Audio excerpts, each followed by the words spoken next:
In an old, abandoned house on the edge of a village where even the most curious locals rarely ventured, two brothers Alexei and Ivan decided to settle. They had long dreamed of escaping the hustle and bustle of city life, and finally, they made the bold decision to change their lives. The house they moved into was old, covered in moss, and devoid of any comfort, but they saw romance in its seclusion and were undeterred by the difficulties. The house was built in the early 19th century and had been the residence of many generations. Locals spoke of a strange family who had once lived there and disappeared under mysterious circumstances. No one knew exactly what had happened, but rumors of strange noises and events persisted for decades. When the brothers first began to settle into the house, they noticed that something was off. For the first few weeks, everything seemed relatively calm. Alexei and Ivan were clearing out old belongings, sifting through the clutter, and gradually making the house habitable. Everything changed on one dark, rainy night.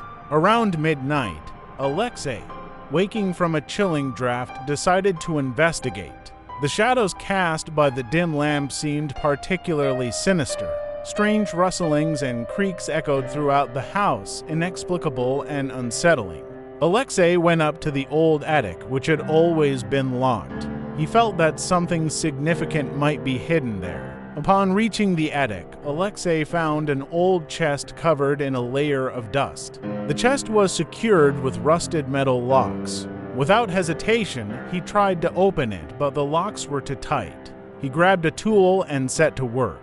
After some time, the chest gave way, and Alexei, lifting the lid, found strange, ancient items inside: intricately carved wooden figurines, peculiar amulets, and old books. However, one item particularly caught his attention: a worn, old book with a sinister inscription on the cover: ancient spells and secret knowledge. Alexei put the book aside and continued to examine the rest of the chest's contents, but a sense of dread lingered.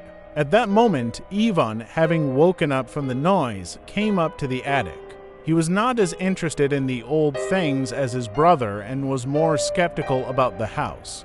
However, seeing the book, he thought it might be an interesting antique, but didn't attach much importance to it. They decided to postpone their examination until morning and returned to their rooms. The next day, the oddities increased. At night, they began to hear faint whispers and saw shadows flitting past the windows. The problem was that these shadows did not disappear when the lights were turned on. Instead, they became more pronounced and terrifying. One morning, Alexei stumbled upon a note in one of the books. It described a malevolent entity that inhabits old houses abandoned by people. This entity, known as a Domovoi, could be malevolent and dangerous if provoked. The note also mentioned a special way to interact with the Domovoi, which could only be accomplished on certain nights. Alexei and Ivan, who did not believe in mysticism, chose to ignore the information. But soon, the Domovoi made its presence known. That night, Alexei was jolted awake by someone shaking his shoulder. Opening his eyes, he saw a tiny, grotesque figure with gleaming, venomous green eyes. The creature had unnatural features. Its skin was dry and cracked, and its teeth were long and sharp. Alexei, terrified, tried to get up, but his body wouldn't move. In a panic, he woke Ivan, and they both saw the Domovoi hissing wildly as it approached them. The brothers, clutching each other, began to pray and read aloud from the book they had found, hoping for salvation. Their prayers seemed to respond to the dark force. The creature began to tremble, and through it, bursts of mist emerged, and then it vanished into the air like candle smoke.